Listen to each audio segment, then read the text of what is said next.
On our way now. Can't turn back. Took a lot of courage to get on this train.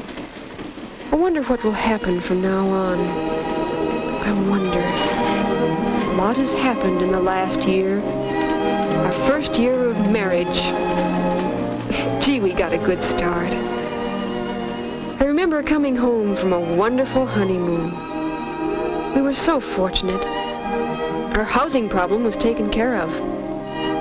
Pete's mother owned a two-family house. She was a widow and lived upstairs, and we were going to live downstairs. Pete had a good job, worked in the same plant as my dad. But Dad didn't introduce us, though. We met at the church. I still haven't forgiven Daddy for not telling me about Pete. In our 2 years of courting and engagement, we had come to know a lot about each other. And we had learned to love each other in a way that stood the test of, well, 2 years' time anyway.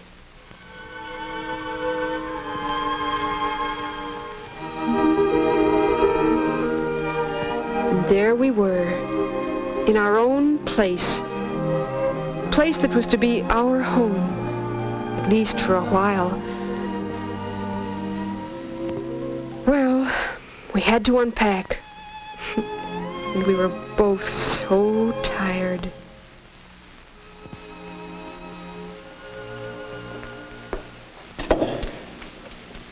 Dottie. Duchess, madam, here is thy royal throne. Seat thyself in royal splendor while I shall get thee thy royal cup of coffee.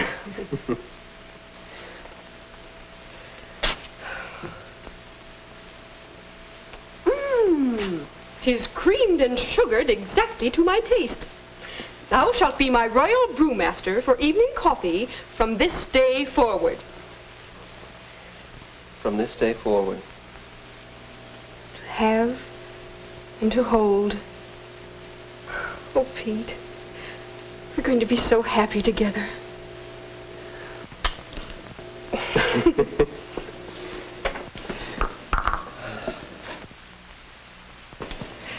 I feel so comfortable with you. I feel like I can take my shoes off. I'll always love you, Dottie. Always. Wouldn't it be wonderful if time would stand still? If we could always keep what we have tonight.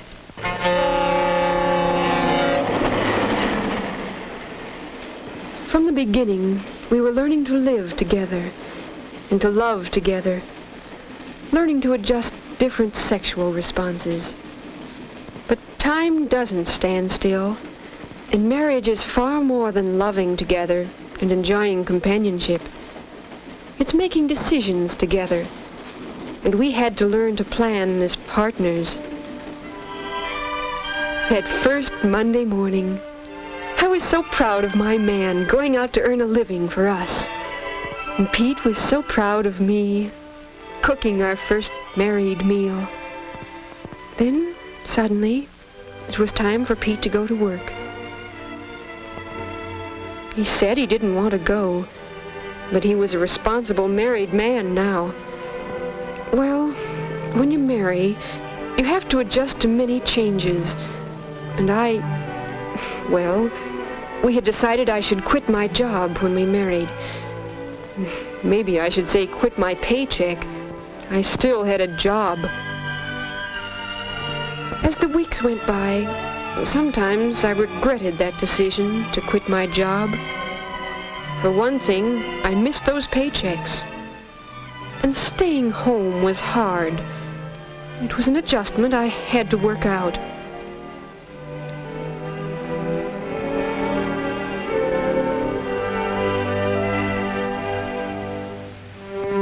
But there were satisfactions in being a married pair.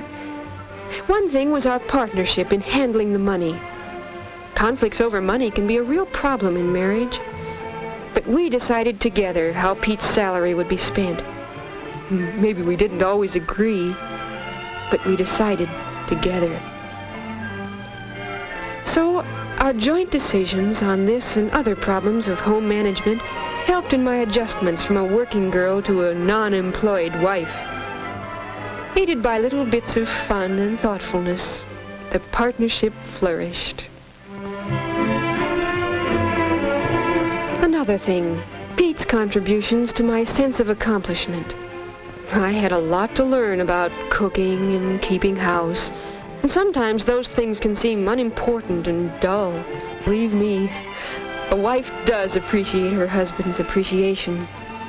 And, of course, that works both ways. I tried to learn about Pete's job. Sometimes I shared his enthusiasms, and there were times when I had to help absorb his frustrations. It was all part of the partnership. Of course, our marriage had its ups and downs. They all do.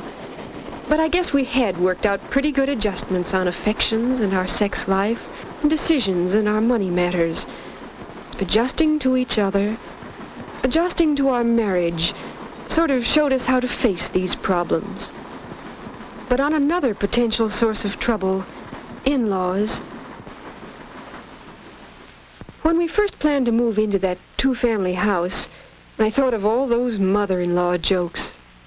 Still, they couldn't apply to nice people like us. But there were things like, I was planning my first bridge luncheon. Honey, Jane can't come on Thursday. Wonder who I should get for a fourth. Mother plays a good game of bridge. Yes, but maybe she wouldn't enjoy playing with a bunch of giddy girls. Oh, honey, she'd love it. She likes young people. Of course, I asked her. She insisted on bringing a fancy cake. It was delicious, everyone said. Helped make a good party. But it wasn't my party. Afterwards, Pete said he was glad I had asked her. Said she could have seen from upstairs that something was going on. Might have felt left out. How did I feel? As if we were living in a huge goldfish bowl. But I couldn't explain it to Pete. Oh, it wasn't all bad. Pete's mother and I had good times together. Shopping, for instance. I could learn a lot from her. Her experience in getting bargains. Her little tips on Pete's special likes and dislikes. But, well, one afternoon, Pete stopped in upstairs to deliver a package his mother had asked him to pick up. And it turned into a habit to drop into his mother's on his way from work 2 or 3 times a week.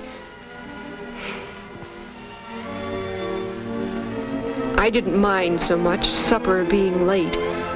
I kept telling myself. But somehow, it seemed on those nights, we always got into an argument, sooner or later.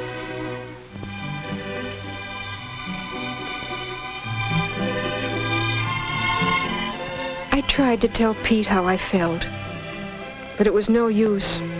He'd just get sore and make some crack about my family. I thought my family was pretty wonderful. Why, Dad and I were real pals. We talked things over. About Pete's mother, I mean. Dad could understand. So could Mom. We had some good chats together on Saturday afternoons when Pete would play golf. It was a joy to see the way Mom and Dad understood each other, anticipated each other's needs, sometimes without a word being spoken. They had really grown together in their marriage. Why couldn't we? Well, in more ways than one, it was a long fall and a cold, hard winter. Meanwhile, we were still working out other adjustments together. Little things. My serving liver, and learning to enjoy it because Pete liked it so much. Big things. Pete's realizing that a wife still likes to go out once in a while, and remembering the anniversary of our engagement, with tickets to a special show he knew I'd been wanting to see. Married life isn't all Hollywood moonbeams and honeysuckle, but it can be mighty satisfying at times. Came spring, and my first spring house cleaning, and, well, it was Pete's mother. It wasn't that she criticized me, or even told me how to do things, but somehow, whatever I did, she did too, but in a different way. And it seemed to me she always thought her way was better. There were so many little situations that probably wouldn't have mattered if we hadn't lived in the same house, but I felt so awkward and inferior and mad.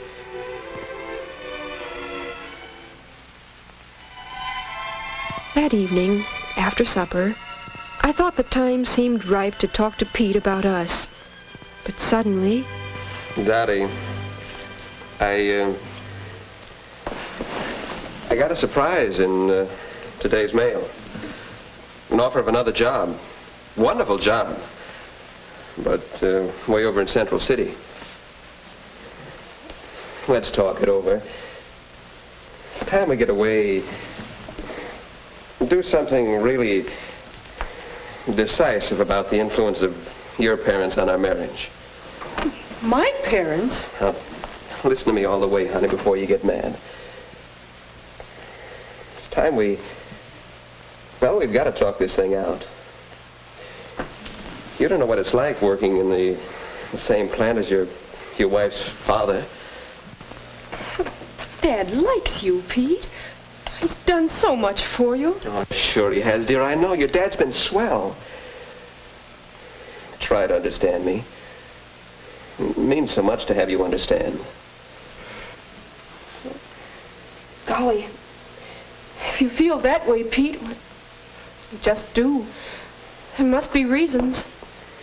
Well, they may not seem very important to you. Tell me, Pete. Things like, well, when I got that promotion in December, you said how grand it was of your dad to help. I mean, praising me to the boss and all. Oh, I felt as though I earned that raise myself. And stories of influence like that didn't help me with the other fellas. And then you appreciated your dad's efforts. I wanted you to appreciate mine. Oh, Pete. Darling. How could I have been so stupid? And it hurt when you carried our family troubles to your folks and spoke of their house as home and compared us with your folks. I understand. Come to think of it, Pete, I suppose part of me never really did get married. How could I really build our marriage with part of me wanting them to approve everything I did?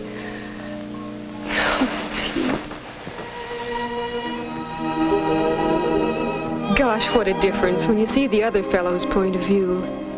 When you recognize that you aren't the only one with problems. But we did have to face the other issue. It was hard telling Pete about his mother so he wouldn't think of it as a counterattack. He tried to understand, and I tried to be fair about it. I could see that I'd been on the defensive. I hadn't understood that a widow might sort of need a man around the house. And Pete said that that both of us needed to grow up more, needed to grow away from our parents a bit more. We've grown up a lot just tonight, haven't we, hon? And we can talk our troubles out this way. We're really growing up and growing together. Sure helps a lot when you can bring things out in the open, talk them out together. How do you feel about Central City, hon? I would like to get away to a new job, be out my own. And it is a big change, and maybe we don't need to run away from our parents now. Wouldn't be running away. You really want that new job, Pete. And that's what we want. Yes, it's a big change.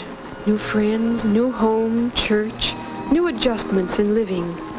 There'll be other problems ahead, bigger problems. But it'll be the two of us, working together. Hi, honey. Hi, where have you been? Talking to the conductor, trying to get Pullman accommodations. And I got them. Ooh, gee, Pete, you're thoughtful. Hey, Duchess, what am I doing on this seat? Pete and I will both miss our folks. All of them. The grandmothers would have made good babysitters. But wherever Pete's job takes us, even back to our hometown, I know we'll work things out together as partners.